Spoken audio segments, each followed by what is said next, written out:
Eu quero cumprimentar a todos os meus diletos, queridos e amados irmãos em Cristo Jesus. Eu vos cumprimento com a paz do Senhor. E o meu anelo é que a célica paz do eterno Senhor Deus seja com cada um de vós. Pois bem, meus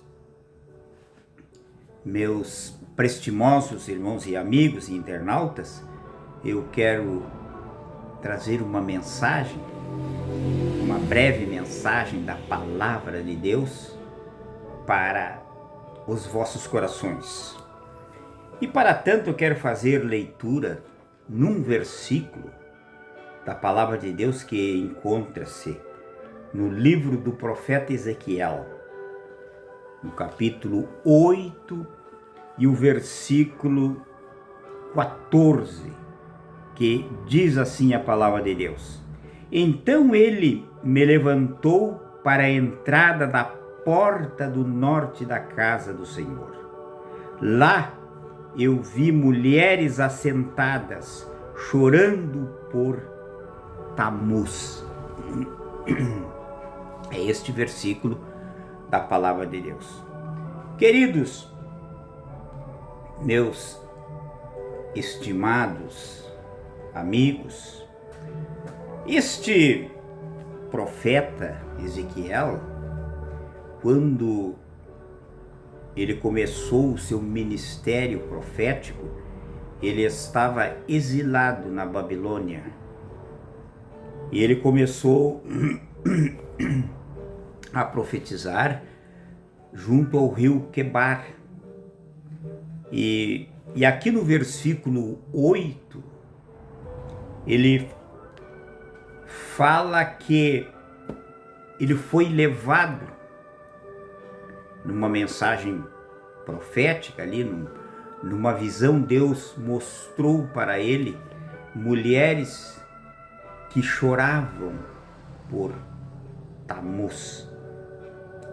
Esse Tamuz era um ídolo, um deus fenício, um deus entre aspas, Deus com letra minúscula, e colocaram no templo do Senhor, colocaram lá no santuário esse ídolo chamado Tamuz, que era um ídolo fenício, era um deus fenício. E o profeta, esse profeta Ezequiel, ele é um dos profetas chamado profetas maiores. E ele iniciou seu ministério profético por volta do século 4 antes de Cristo, por volta lá de 590 mais ou menos, foi mais ou menos nessa data aí que esse profeta foi chamado para o ministério profético. E ele era um homem que era da linhagem sacerdotal, mas estava no exílio lá na Babilônia, e lá ele foi chamado por Deus para o exercício do ministério profético. Queridos irmãos, Deus, ele abomina a idolatria. Deus não se compraz com a nação que é idólatra. Deus não tem prazer no povo ou nos povos que são idólatras. Deus abomina todo tipo de idolatria.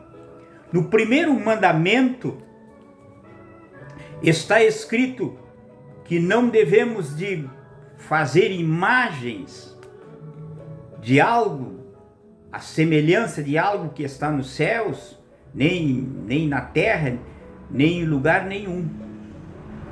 E diz que o Senhor diz: porque eu sou o Senhor vosso Deus.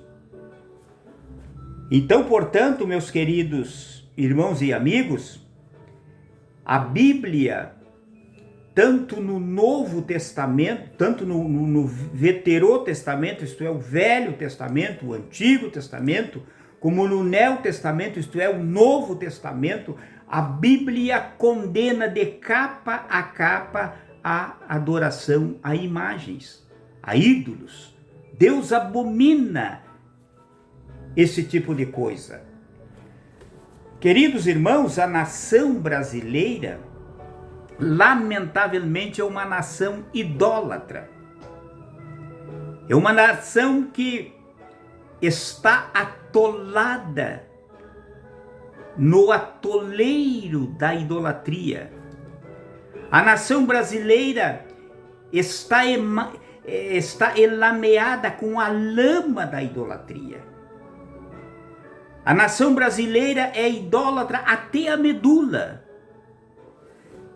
Louvado seja o nome do Senhor Deus.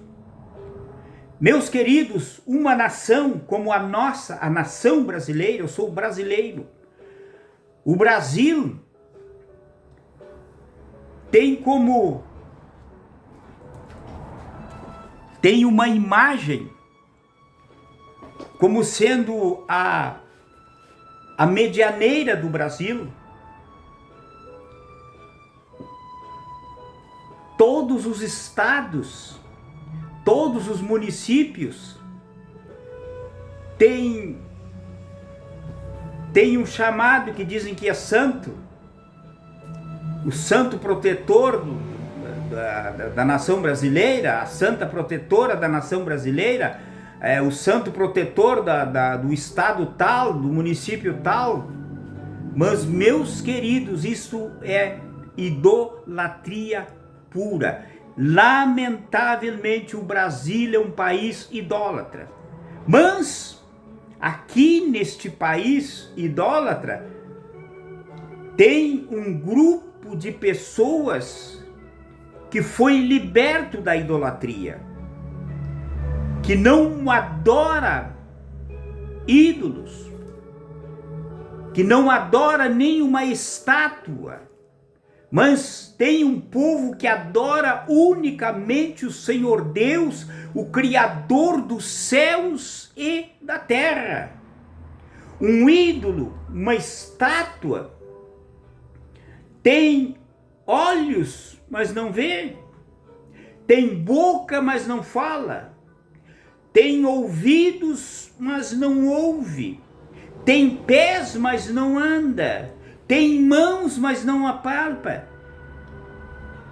Meus queridos, quem adora um ídolo, ele tem uma cegueira tremenda, porque o cego, a pessoa que é cega, ela anda como que tateando nas trevas.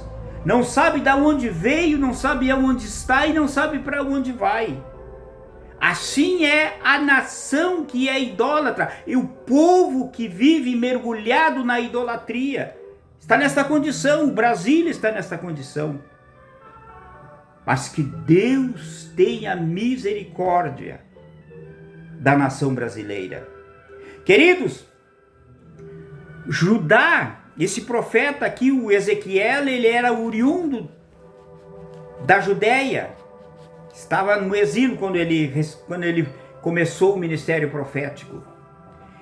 E aquela nação, ela foi levada para o exílio. O rei da Babilônia levou eles como cativo para a Babilônia por desobediência, pela idolatria que Deus não suportou mais e permitiu que eles fossem levados como cativos para a Babilônia. Esse Tamuz, que era o ídolo deles, eles colocaram no santuário, colocaram lá no templo. E Deus não suporta esse tipo de coisa. Bendito seja o santo, precioso e adorado nome do Senhor. Meus queridos, quando Jesus esteve aqui, nesta terra, ele conversou com uma mulher, com uma senhora. E esta senhora ela tinha uma crença diferente da crença dos judeus. Era uma senhora, uma samaritana. E ela disse para Jesus: olha, vocês judeus, vocês adoram lá e dizem que é lá em Jerusalém que é o lugar de adorar. Mas nós samaritanos, nós temos aqui um monte aqui que é o nosso lugar de adorar. E Jesus responde para ela: mulher, vem a hora, vem o momento, e é chegado, que os verdadeiros adoradores adorarão a Deus, o Pai, em espírito e em verdade. A verdadeira adoração a Deus é em espírito e em verdade. O que passar disso é algo que não tem valor. O que passar disso é algo que não tem valor. O verdadeiro Deus, ele quer ser adorado em espírito e em verdade. Louvado e magnificado seja o nome precioso do Senhor. O Senhor Deus, meus queridos, ele não coaduna-se com os adoradores de imagens. E como eu já falei, a Bíblia de capa a capa adverte-nos a não adorarmos ídolos. Mas lamentavelmente, meus queridos, as religiões, muitas e muitas religiões, têm os seus ídolos. Mas quem segue estas religiões e crê nestes ídolos, tornam-se semelhante a eles. Jamais vão obter a salvação que é ofertada por Cristo Jesus. Gratuitamente, graciosamente, a salvação em Cristo Jesus, ela é ofertada gratuitamente a todos quantos queiram. Jesus é o único Salvador. E a adoração que é tributada ao Senhor Deus através do Espírito Santo por Cristo Jesus ao Pai Celestial é em espírito e em verdade. O que passar disso não tem valor algum. O valor é efêmero. Não tem valor algum, mas quem se prostra diante do Senhor, do Deus Criador dos céus e da terra, o que te formou a tua alma e o teu espírito. Este é o verdadeiro Deus e deseja ser adorado em espírito e em verdade. Saia da idolatria, saia das trevas e venha para a luz. Jesus é a luz do mundo. Quem nele crer não anda nas trevas, mas é iluminado. Louvado seja o nome precioso do Senhor. Aleluia. Eu arremato aqui esta mensagem, meus queridos, mas antes, porém, quero orar por ti. Soberano e eterno Deus, magnificentíssimo Senhor Deus, Criador dos céus e da terra, estou diante da tua presença santa e justa, Pai Celeste. Agora quero interceder por estas pessoas, Senhor, que vivem mergulhadas na idolatria. Pai, usa de misericórdia e arranca estas pessoas da idolatria, ilumina elas, faz com que elas saiam das trevas e venham para a luz, para que sejam iluminadas e te aceitem como o único e suficiente Salvador, que é Jesus, para que sejam salvos, para que obtenham a vida eterna. Pai, esta é a minha oração em favor destas pessoas, Pai, no nome de Jesus. Amém e amém.